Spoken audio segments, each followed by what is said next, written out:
eh bien tu te rappelles cette invocation qui déjà montre à quel point toi tu dois te mettre dans une situation toujours, tu vois, de besoin et de pauvreté à l'égard d'Allah subhanahu wa ta'ala. Tu as besoin qu'il t'assiste, tu as besoin qu'il vienne à ton secours et qu'il te protège.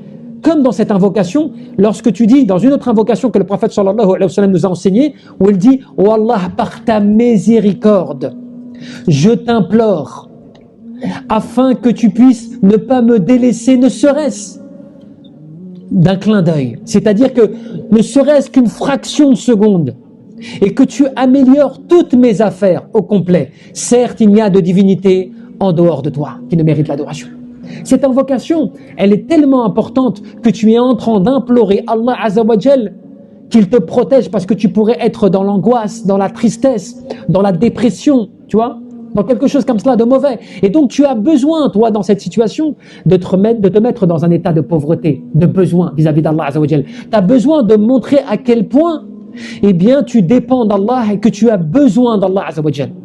Ça, c'est une base, ibadallah, qui est fondamentale, parce que des fois, il se peut que tu vas avoir une mauvaise parole, un mauvais acte, tu vas peut-être réaliser une mauvaise action, peut-être tu vas être délaissé par rapport à une chose que tu vas décider, tu vas prendre une décision sur une action, et peut-être celle-ci va être fatale pour toi. Il se peut même qu'Allah subhanahu wa ta'ala t'abandonne pendant une fraction de seconde, et à ce moment-là, tu es laissé à toi-même, et tu fais quelque chose de grave, ou il t'arrive quelque chose de grave. Un accident grave, parce qu'Allah Jalla fi'ala t'a délaissé pendant cette seconde.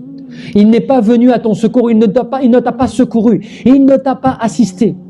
Et là, c'est pour cela que tu as tant besoin de l'invoquer, de l'implorer, d'espérer qu'il vienne et qu'il te protège, qu'il vienne à toi par sa connaissance, par sa toute puissance, par son omniscience, afin qu'il puisse te protéger de ce que tu ne peux pas maîtriser toi-même.